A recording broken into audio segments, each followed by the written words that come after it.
Olá, tudo bem? Meu nome é Jefferson, eu sou um leitor e um pesquisador da Bíblia Sagrada, a Palavra de Deus. Eu sou um estudante da Bíblia. Eu gosto, assim, meio de perto, porque tenho amigos apologistas, né? Eu vejo com os olhos bons, ao contrário de líderes de seita, heresiarcas, né? Essa turma aí que prega os modismos, que vem dos Estados Unidos. Eles não gostam dos apologistas não, até detestam. O apologista, ele tem que procurar fazer uma ponte, né? Não levantar muro. E é o que vamos fazer através desse vídeo aí, o Jefferson Noronha, o Luiz Carlos, que é apologista mesmo, né? Uma das especialidades dele é testemunha de Jeová. Então, até você que está assistindo esse vídeo, que está aí na internet, no YouTube, no Facebook, que é da região de Sorocaba, Votorantim, você pode entrar em contato conosco, né? Vamos tornar essa família maior. Às vezes você está aí, se sente isolado, sozinho. Eu e o Luiz Carlos estamos aí dispostos a compartilhar os ensinamentos nossos, ajudar principalmente as pessoas que têm problemas com seitas, com líderes de seitas, né? Com interpretação errada da palavra de Deus. E nessa manhã bonita, eu gostaria de falar sobre modismo. Eu estou na minha mão aqui com o livro do pastor Ezequias Soares, Heresias e Modismo, uma análise crítica das sutilezas de Satanás. Antes de nós temos de julgar, eu vou ler aqui atrás quem é o pastor Ezequias Soares, né? Ele é autor e pastor da Assembleia de Deus de Jundiaí, São Paulo. Ele é professor de hebraico, de grego e de apologia cristã, bem como comentarista de lições bíblicas e autor do livro Apologética Cristã, editado pela CPAD. Então, o pastor Ezequias Soares não é um qualquer, não. Ele é um apologista de renome internacional, uma pessoa com compromisso com a palavra de Deus, pesquisa, estuda também, a área dele é testemunha de Jeová. Ele fala sobre tudo, sobre seitas, modismo, né, movimentos contraditórios, mas uma das especialidades dele é testemunha de Jeová. Ele tem os livros Como Responder às Testemunhas de Jeová, editado pela CPAD também. E eu gostaria de ler algumas partes desse livro dele, que é muito bom, eu recomendo esse livro, sobre a teologia da prosperidade. Nós temos que saber, nós que somos estudantes da Bíblia Sagrada, independente da sua denominação, do seu credo religioso, desde que você creia que a Bíblia Sagrada ela é inerrante palavra de Deus. Todo tipo de ensinamento, movimento, modismo que vem por ser da igreja, nós temos que trazer à luz da palavra de Deus, porque daqui uns dias está acontecendo muitas coisas nas igrejas aí, membros indo de um lado para o outro, as pessoas saindo da igreja e indo para seitas. Por que será? O que está acontecendo? E às vezes está dentro da igreja, né? A teologia da prosperidade é uma das matérias desse livro aqui. A mensagem dos profetas da prosperidade está centrada na saúde e na prosperidade, e não na salvação, sendo um desvio do verdadeiro evangelho de Cristo. O movimento Confissão Positiva não é a denominação e nem seita, mas um movimento no seio das igrejas pentecostais e neopentecostais que enfatiza o poder do crente em adquirir tudo o que quiser. É também conhecido como teologia da prosperidade, palavra da fé ou movimento da fé. Preste atenção. Sua origem está no ocultismo, suas crenças e práticas algumas vezes são aberrações doutrinárias e outras heresias. O apóstolo Paulo, em 1 Timóteo, ele diz assim que nos últimos tempos alguns iam apostatar da fé, dando ouvidos a espíritos enganadores e doutrinas de demônios. Está na Bíblia, 1 Timóteo capítulo 4, versículo 1. É muito sério, irmão, sabe? O ensinamento da palavra de Deus, o compromisso com a palavra de Deus. O maior deturpador da Bíblia é o diabo. Ele gosta de citar a palavra fora do contexto. Foi o que ele fez com Cristo na tentação, né? Ele citou até um salmo lá. Ele falou para Jesus: pule daqui, porque está escrito que aos teus anjos dará ordem ao teu respeito. Então ele estava pegando um texto fora de contexto. Então nós temos que procurar, né? Quem não pode fazer uma faculdade teológica, existem muitos livros bons da CPAD, da editora Vida e por aí vai, né? Da editora Mundo Cristão, muitas editoras, muitos livros bons que você, como homem de Deus, mulher de Deus, que tem um compromisso com a palavra de Deus, deve comprar para você crescer. A Bíblia diz assim: conheçamos e prossigamos em conhecer ao Senhor. O conhecimento é através de estudo, de pesquisa, de meditação dentro da palavra de Deus. Então qualquer tipo de ensinamento que você tem, você não pode de imediato pegar como verdade absoluta. Você fala, não, eu preciso pensar, eu preciso ler, eu preciso pesquisar a respeito desse assunto, para ver se realmente esse ensino que está sendo me dado, eu e a minha família estamos ouvindo diante desse estudo, ele vem da parte de Deus, ele vem através do Espírito Santo para a minha vida. O histórico, a origem da teologia da prosperidade. A confissão positiva é uma adaptação com aparência cristã das ideias do hipnotizador e curandeiro Phineas Pascourt Kimby. Ele é de 1802 a 1866, conhecido como pai das ciências da mente. Kimby era praticante da saúde mental e acreditava que o pecado, a enfermidade e a perturbação só existem na mente das pessoas e não na realidade. Chamava seu sistema metafísico de cura de ciências de Cristo. Em 1863, chamou-o de ciência cristã. Os quimbistas, os seguidores de Kimby, criam no poder da mente, negavam a existência da matéria, do sofrimento, do pecado e da enfermidade. Deles surgiram vários movimentos ocultistas no novo pensamento, a seita Ciência da Mente e Ciência Cristã, de Mary Beck Eddy. Seus promotores querem ainda hoje passar-se por cristãos evangélicos. Escute, Mateus capítulo 7, versículo 15. Acautelai-vos, porém, dos falsos profetas, que vêm até vós como, vestido como ovelhas, mas interiormente são lobo devoradores. Nesse próprio texto do capítulo 7 de Mateus, o Senhor Jesus falou que nem todo que me diz Senhor, Senhor, herdará o reino do céu. Você vai ver que ali nesse texto de Mateus 7, muitos vai falar, Senhor, eu profetizei, Senhor, eu falei em línguas, Senhor, eu fiz milagres. Jesus vai falar assim, apartai-vos de mim que praticais a iniquidade. É isso que Deus quer para as nossas vidas, irmãos. Uma vida reta, uma vida íntegra. O cristianismo é índole, é integridade diante de Deus, diante da palavra, compromisso. O mundo e as coisas que estão no mundo, diz a palavra de Deus, são transitórios, passageiros. E esses pregadores da ciência cristã, da teologia da prosperidade, ficam ensinando as pessoas a ter amor aqui, amor na matéria. Então vamos ler de fato a palavra de Deus, vamos ver as promessas que Deus quer cumprir de fato em nossas vidas. Ciência cristã é um movimento religioso heterodoxo, conhecido também como Igreja de Cristo Científica, fundada em Charleston, estado de Massachusetts, nos Estados Unidos, em 1892, por Mary Ann Becker Grover, Peterson e Eden. Ela foi paciente de Kimby, um tratamento de enfermidade da coluna. A origem dessas crenças não é bíblica. Muitas delas, como por exemplo a que nega a realidade do pecado, do mal e da enfermidade, vieram de Kimby. Ela foi além de Kimby, pois não só negava a existência da enfermidade, mas também a existência da própria matéria. O conteúdo teológico do seu movimento tem vínculo com experiência pessoal, adquirida nas práticas ocultistas que aprendeu de Kimby.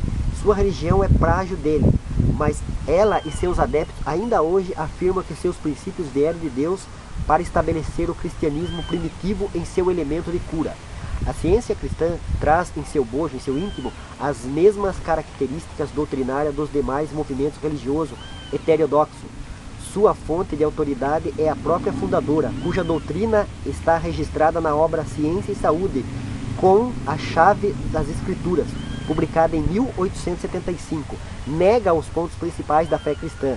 Ensina que Deus é um princípio impessoal. Nega, presta atenção, de onde vem a teologia da prosperidade.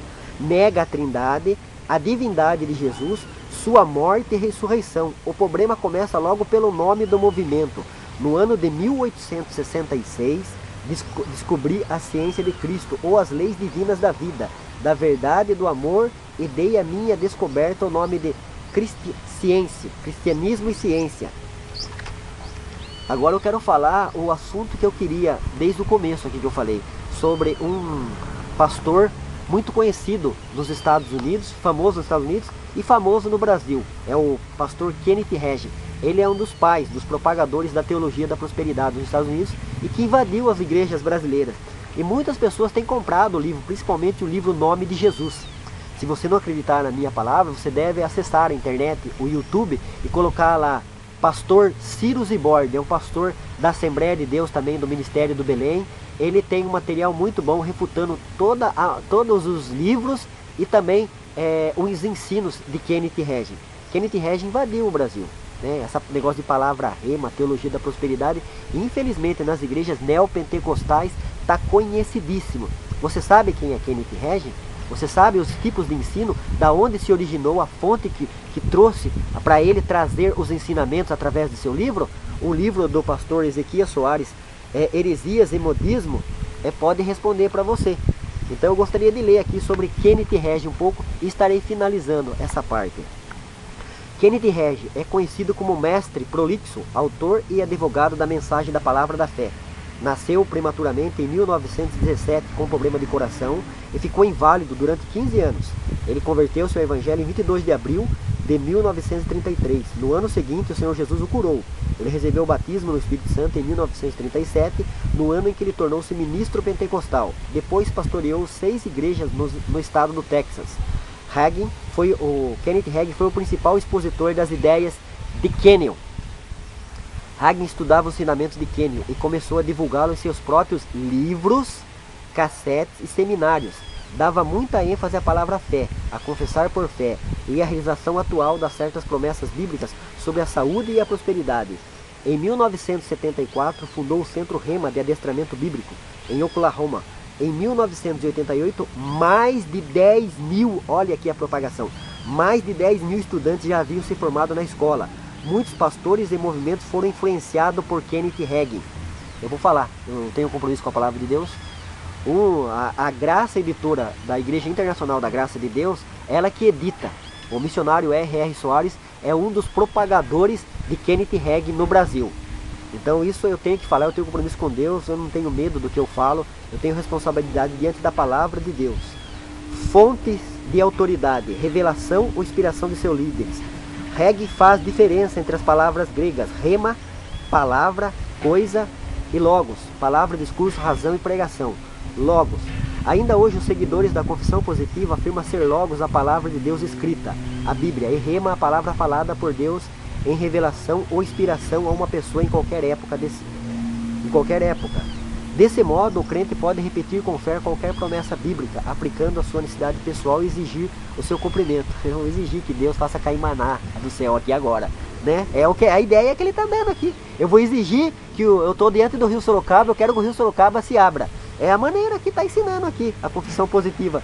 Os adeptos da confissão positiva creem ser a Bíblia inerrante e inspirada a palavra de Deus, mas não única, pois admite a palavra do crente ter a mesma autoridade. As fontes de autoridade são a Bíblia, as revelações de seu líder e a palavra da fé. O crente deve declarar que já tem prometido por Deus nos textos bíblicos. De tal confissão, confirmar-se a confissão negativa e reconhecer a presença das condições indesejáveis. Aflições. É uma coisa indesejável, então eu não vou reconhecer. Eu não vou reconhecer as coisas indesejáveis, sendo que o próprio Cristo falou que no mundo a gente teria aflição, tribulação, né? E diga de passagem, vou deixar a minha deixa aqui, a única coisa que nos torna seres humanos todos iguais é que todo mundo sofre. Não importa a classe social que a pessoa pertence, né? A língua que ela fale, a cor de pele, né? Isso não faz diferença nenhuma entre as pessoas, né? Aliás, isso faz diferença, desculpe a expressão. Agora, uma coisa que somos seres humanos todos iguais. Brasil, Estados Unidos, Paraguai, Uruguai, Argentina, Bolívia, Japão, Israel, qualquer lugar. Todo mundo sofre. Porque Cristo falou que no mundo teríamos aflições. Glória a Deus. Nós temos que pedir força para Deus, porque Deus nos capacita a passar pela tribulação, pela angústia, pela adversidade e continuar a nossa caminhada aqui. Agora, eu não aceitar a situação... eu acho um paradoxo daí, porque isso daí confronta totalmente o texto bíblico. Eu vou repetir aqui: os adeptos da confissão positiva creem ser a Bíblia inerrante e inspirada a palavra de Deus, mas não única, pois admite a palavra do crente ter a mesma autoridade. As fontes de autoridade são a Bíblia, as revelações de seu líder e a palavra da fé. O crente deve declarar que já tem prometido por Deus nos textos bíblicos, e tal confissão confirmar-se-á. A confissão negativa é reconhecer a presença das condições indesejáveis. Basta negar a existência da enfermidade e ela simplesmente deixará de existir. E a doutrina de Kimbe a doutrina de Kimbe, da seita ciência cristã e do movimento Nova Era. Desculpe aqui, está com dor de cabeça, você orou, a dor de cabeça passou? Meu filho, corra para dipirona. Né? Agora, eu negar que eu tô com dor de cabeça, isso daí é coisa de maluco, desculpa a expressão, né? Como que eu vou negar se eu tô sentindo a dor? Eu oro, creio, Deus, tudo é possível que creia, é a Bíblia que fala, não é o Jefferson, qualquer pregador. tudo é possível que crer. A Bíblia fala que a oração da fé curará os enfermos. Tiago fala isso, né? Mas tem coisa, irmãos, que você orou, você creu, a sua família orou, o pastor orou, não aconteceu, né? A medicina está aí, até Lucas era um médico amado, não é verdade? Eu não dou ênfase para a medicina, mas eu preciso da medicina, né? Infelizmente. Agora, negar que eu tô com dor de cabeça, se eu tô com dor de cabeça, que é isso? Isso é paradoxal, né? Desculpa a expressão, sei que estou conversando com pessoas com todo tipo de cultura, e desde pessoas humildes a advogados, pessoas inteligentíssimas. Agora, deixar de negar que eu tô sentindo a dor, isso daí é, né? Autoridade para a vida do cristão. Atribuir tanta autoridade assim às palavras de uma pessoa extrapola os limites bíblicos. A emoção caiu também com a natureza humana no Éden, e por isso a fé cristã não pode ser fundamentada na experiência humana. E por isso a fé cristã não pode ser fundamentada na experiência humana. A gente tem que ter fé em Deus, fé em Jesus, fé na palavra de Deus, fé naquilo que estamos praticando dentro de um contexto bíblico que realmente é uma promessa. Batismo com o Espírito Santo, Joel 2:28, está escrito. O apóstolo Pedro, estavam todos reunidos ali no cenáculo, buscando a presença de Deus.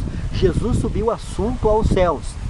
O Espírito Santo derramou a promessa, sabe por quê? Porque foi o Espírito Santo que falou através de um profeta, né? É uma promessa bíblica, amado irmão, amado ouvinte. Nós não somos crianças mais, né? A Bíblia fala para a gente ser como menino no entendimento, né? Não nas atitudes aí. A atitude, a gente tem que ter atitude de homem. Eu tenho 43 anos, eu tenho que ter responsabilidade diante da sociedade, dentro da empresa que paga o meu salário, diante da minha família, com a minha esposa e com o meu filho, diante da minha igreja. Eu estou ali com pessoas sérias, pessoas que deixam os seus lares, as suas casas, pessoas que querem receber algo da parte de Deus. Então você deve entregar aquilo que Deus realmente quer que você ensine como palavra de Deus, a Bíblia Sagrada. Jesus falou: examinais as Escrituras, em João 5:39. Para você saber que nas Escrituras está escrito a respeito de Jesus, a respeito de vida eterna, a respeito de doutrinas sérias, né? Temos que tomar cuidado. Porque enganoso é o coração, diz Jeremias 17:9. Enganoso é o coração mais que todas as coisas, perverso, quem o conhecerá? As experiências pessoais são marcas importantes na vida dos pentecostais. Eu sou pentecostal. Cremos em um Deus que se comunica com seus filhos por sonhos, visões, profecias. Mas essas experiências, quero falar alto aqui, mas essas experiências são para edificação pessoal. É para estabelecer, e não para estabelecer doutrina. As experiências são para edificação da pessoa, nunca para você estabelecer doutrina. Deixa eu dar uma paradinha aqui. Arrebatamento. As pessoas sendo arrebatadas aqui e acolá, principalmente a igreja pentecostal, né? Aí vai para o céu, vai para Nova Jerusalém, vai para o inferno. Eu não quero ir para o inferno, não. Deus tenha misericórdia. O sangue de Jesus tem poder. Eu quero ir para o céu também um dia, né? A hora que o Senhor Jesus vir arrebatar a igreja, eu quero estar preparado. Agora, essas pessoas que têm arrebatamento, experiência, né? Vindo da parte pentecostal, glória, aleluia, né? Aí elas voltam, irmãos, falando que homem não pode usar bigode, né? Mulher não pode cortar cabelo. Opa, essa câmera, o vento pegou a câmera. Aí, o irmão não pode usar terno cortado atrás. Aonde está na Bíblia isso? Aonde? Que doutrina que é essa? Então, irmãos, a experiência que você tem, amém, glória a Deus, está na Bíblia lá. Tantos homens de Deus, José teve sonho, o sonho de José foi realizado, que coisa linda. Mas houve um propósito no sonho de José.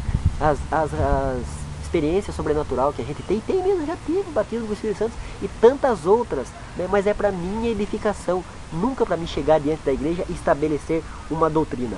O cristianismo autêntico não deve ir além das Escrituras. A Bíblia é a única autoridade para a vida do cristão. Deixa eu encerrar aqui, porque eu estava falando sobre o Kenneth Hagin, né? Não posso parar de falar. O livro do Kenneth Hagin foi muito vendido no Brasil, O Nome de Jesus. E ele é um livro extremamente, vou repetir, extremamente herético, O Nome de Jesus. Pode ver, procure no YouTube lá, Pastor Ciro Zibordi. Procure na internet, no blog do Ciro. O Pastor Ciro está fazendo uma refutação muito boa, bem facinho de você compreender ali, que o livro O Nome de Jesus, do pastor Kenneth Hagin, que é um dos pais da teologia da prosperidade, é um livro herético. Crenças e prática dessa teologia da prosperidade. Com exceção da fonte de autoridade, a maioria segue a linha ortodoxa no que diz respeito aos pontos cardeais da fé cristã. Há ampla diversificação entre eles, por não se tratar de uma seita, mas de um movimento que permeia as igrejas sobre Deus. Há até os ortodoxos como nós, mas há também os desvios. Uns são o unicista Hagin. Kenneth Hagin envolveu com William Branham. Você sabe quem é William Branham? Fundador do movimento Tabernáculo da Fé. Outros deificam o homem como Hagin, tratam Hagin como um Deus. Você é tanto uma encarnação de Deus quanto Jesus Cristo foi. Cada homem que nasceu de Deus é uma encarnação, quanto foi Jesus de Nazaré. Há mais declarações. Olha o que Kenneth Hagin falou para o William Branham. Ô Luiz, absurdo. Chamou o William Branham de uma encarnação de Jesus. O que é isso? Isso é a palavra de um herético. Para mim é a palavra de um herético. Que é isso? Misericórdia. Eu vou repetir aqui. Kenneth Hagin envolveu-se com William Branham, fundador do movimento Tabernáculo da Fé. Outros deificam o homem como Hagin. Você é tanto uma encarnação de Deus quanto Jesus Cristo. Cada homem que nasceu de Deus é uma encarnação quanto foi Jesus de Nazaré. Há mais declarações de Kenneth Hagin e de outros líderes do movimento, catalogado por Hank Hanegraaff em seu livro Cristianismo em Crise, e por Paulo Romero no livro Supercrentes. No entanto, não são todos que pregam a deificação do homem. Essa falta de padrão doutrinário existe também sobre a identidade e a obra do Senhor Jesus. Essa crença parece com ideias de hindus, da deificação humana, né? Até a gente vê de vez em quando no Ratinho, aqueles gurus, os hindus lá da Índia, lá, os homens-deus, né? Aqueles que ficam com turbante na cabeça, né? Aqueles que põem panela quente e ferver. Irmãos, misericórdia, a gente tem que ler a palavra de Deus. Essa crença parece com ideias hindus, de deificação humana, né? Até a humania, que a gente sempre fala, né? Discute no capítulo 7 sobre as seitas orientais. Os mormons, diante desse disparate da confissão positiva, tornam-se conservadores, pois aqueles acreditam que ainda vão ser deuses, e esses empregam que são deuses. Veja a refutação bíblica nos capítulos 3 e 7. Eu quero encerrar aqui sobre Hagin, senão vai o dia inteiro, né? A conclusão: nós somos pentecostais e cremos na atualidade dos dons espirituais, mas discernimos muito bem quando a manifestação é de Deus ou de fogo estranho. Temos a promessa de Deus, e a história, desde os textos bíblicos, registra inúmeros testemunhos de sinais e prodígios e maravilhas. E eles, tendo partido, pregaram por todas as partes, cooperando com eles o Senhor, e confirmando a palavra com os sinais que seguiam. Marcos 16:20.